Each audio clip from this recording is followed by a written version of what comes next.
અરે બેન તું હા હા કેમ ન હોય મારાથી? અરે કેમ ન અવાય પણ બાપુજીના ગયા પછી કેટલા બધા દિવસ થઈ ગયા, તું આવી જ નહોતી તો મને થાય તો ખરું ને. એ વાત સાચી છે, પણ આ મારા છોકરાના લગ્ન કર્યા ને પછી હજી નવું છે એટલે થોડું ઘણું ઘરમાં ધ્યાન આપવું પડે. પણ હું એટલા માટે આવી છું કે આપણે જ્યારે પપ્પાએ ભાગ પાડ્યા હતા ત્યારે બે વીંટી આપી હતી, એક તને અને એક મને. હા યાદ છે ને? હા તો એ વીંટી લેવા માટે આવી છું, કારણ કે એ વીંટી તું મને આપી દે ને તો હું વ્યવસ્થિત આમ પપ્પાની નિશાની છે ને એટલે મારા લોકરમાં મૂકી દઉં. પણ મારી પાસે તો એક વીંટી છે, બંને તને કેમ આપી દઉં? બંને નહીં ભાઈ, મને તું મારા ભાગની વીંટી આપી દે, તારા ભાગની તો તારી પાસે રહેવા દે, એને મારે શું કરવી છે? અરે પણ તું એના છેલ્લા 12માં આવી હતી અને જ્યારે બસમાં જવા માટે તને છકડામાં મૂકવા આવતા હતા અમે, ત્યારે ઓસરીની પાળ ઉપર તો મેં તને વીંટી આપી હતી. ભાઈ મને વીંટી આપી હોય તો મને યાદ જ હોય ને, તો હું શું કામ અત્યારે તારી પાસે વીંટી લેવા આવું? અને આવો મજાક છે ને તું નાનપણમાં બહુ કરતો હતો, અત્યારે આવો મજાક કરવાનું રહેવા દે. મને મારા પપ્પાની નિશાની જોઈએ છે એટલે જોઈએ છે. અરે પણ બેન, હું આવી સિરિયસ બાબતમાં તો મજાક ન જ કરું ને. તને મેં વીંટી આપી દીધી, મને બરાબર યાદ છે. વાહ, તું યાદ કર, એમાં લીલા કલરનો દોરો વીંટેલો હતો, એ વીંટી દાદાને મોટી પડતી હતી. હા એ તો જ્યારે પપ્પાએ આપી ત્યારે તે જોઈ જ હતી એટલે તને ખબર છે કે લીલા કલરનો દોરો વીંટેલો હતો. પણ બેન, હું તારા હિસ્સાની વીંટી રાખીને શું કરું? લાલચ, અરે માણસના મગજની લાલચ. કારણ કે તને એમ હોય ને કે તારો એકનો એક દીકરો છે એટલે બાપાની સંપત્તિમાંથી જેટલું આવે એટલું મારું, મારું મારા બાપનું ને તમારામાં મારો ભાગ. વાહ ભાઈ વાહ. જ્યારે લગ્ન કરીને હું આ ઘરની બહાર ગઈ ને ત્યારે મેં થાપા મકાનને મારી દીધા હતા કે મારા બાપ દાદાની સંપત્તિમાંથી કંઈ જ નથી જોયું. પણ પપ્પાએ જે મને હસી ખુશીથી રાજી ખુશીથી એક વીંટી આપી એ પણ તું ન જોઈ શક્યો.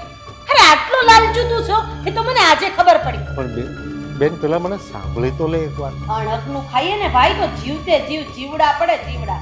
અને હા, મજિયારાનું તો ન જ ખવાય, અને મજિયારાનું મુખ બેનને આપેલી સંપત્તિમાંથી ભાગ ન જ ખવાય ભાઈ. પણ તું મારી સાચી વાત કેમ સમજતી નથી? શું સમજુ? મેં તને વીંટી આપી દીધી છે બેન. આપી દીધી હોય તો હું શું કામ ભૂલી જાઉં? અને હું એટલી લાલચુ તો નથી કે તારી પાસે બીજી વાર વીંટી લેવા આવું. તું લાલચુ નથી, એ તો હું સ્વીકારું છું. પણ તું લાલચુ છે ને એ આજે મને ખબર પડી ગઈ છે. નહીં નહીં, હું પણ લાલચુ નથી, પણ તું ભૂલકણી તો છે જ.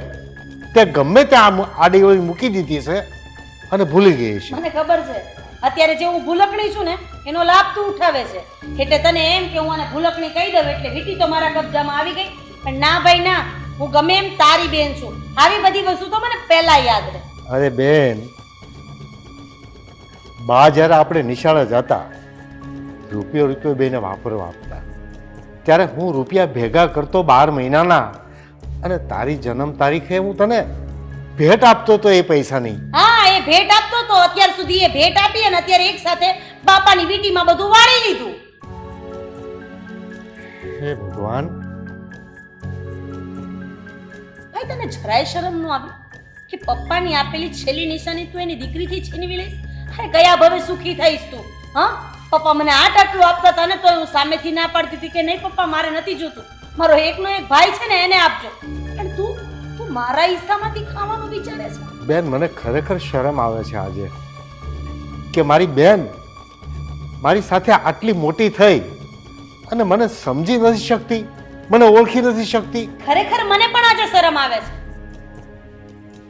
કે હું તારી સાથે રમીને મોટી થઈ, હું તને ન ઓળખી શકી, તારી અંદર આટલી મોટી લાલચ હતી એને ન સમજી શકી, અને તે કઈ નહીં ને પપ્પાની એક છેલ્લી નિશાનીમાં નજર નાખી. ભાઈ જો મને તું વીંટી આપી દે, મારે બીજી કોઈ માથાકૂટ નથી કરવી. બેન, તું એક મારી વાત સાંભળ. તું તારા ઘરમાં બધે તપાસ કરી જો.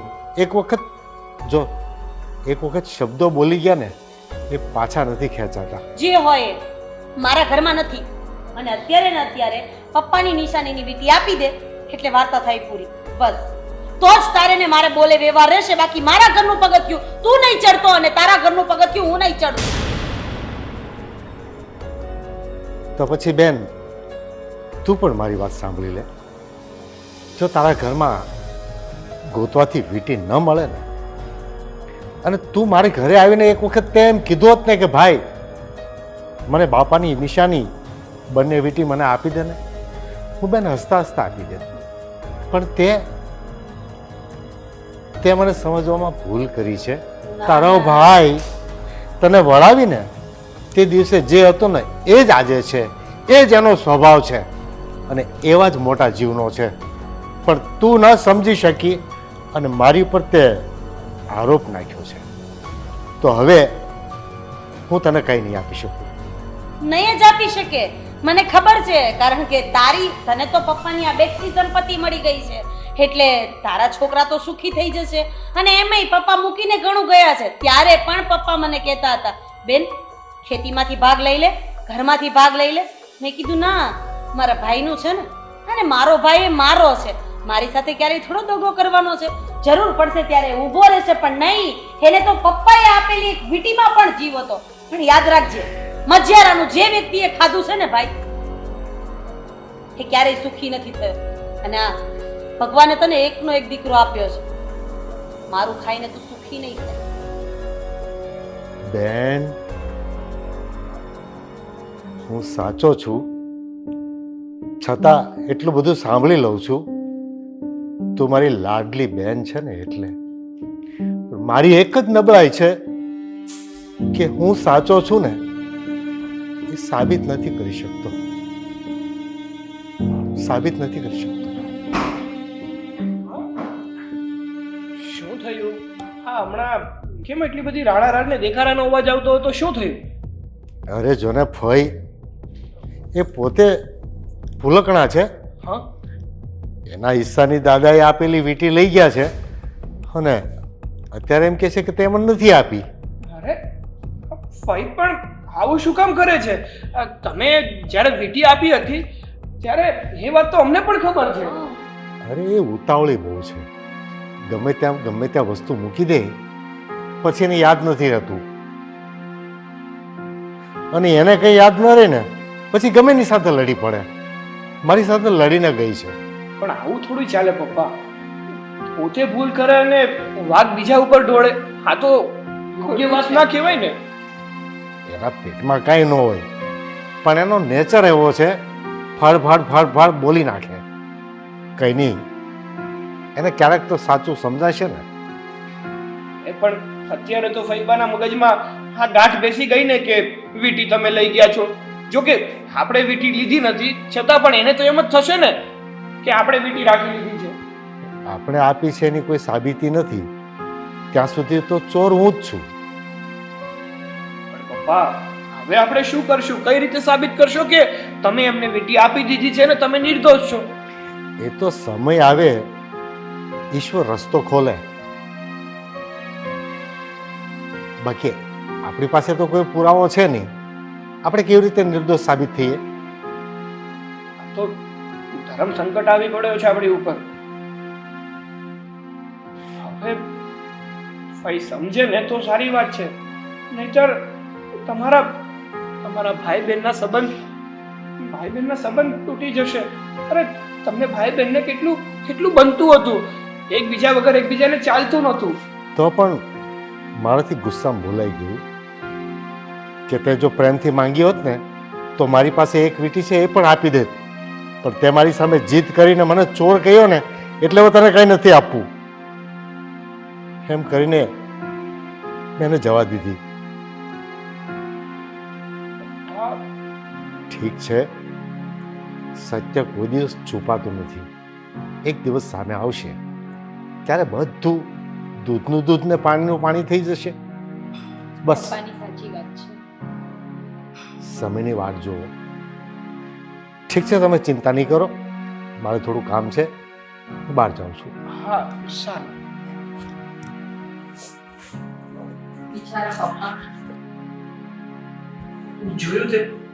જોયું હા, બિચારા પપ્પા અત્યારે બહુ ઉદાસ થઈ ગયો. જે સત્ય હોવા છતાં પણ અત્યારે ભાઈ એમને સત્ય માનવા માટે તૈયાર નથી. અરે જે વ્યક્તિ નાનેથી મોટા થયા એને એના સગા ભાઈ ઉપર વિશ્વાસ નથી. આવું કેમ કરતા હશે ફઈ? જો આ વીટી ના મળી ને તો ખર્ચનો અનર્થ થઈ જશે. ભાઈ બેન જેવા પવિત્ર સંબંધ ઉપર તૂટી જશે. ભગવાન કંઈક રસ્તો તો બતાવશે જ. હા, પણ આપણે જ કંઈક કરવું પડશે.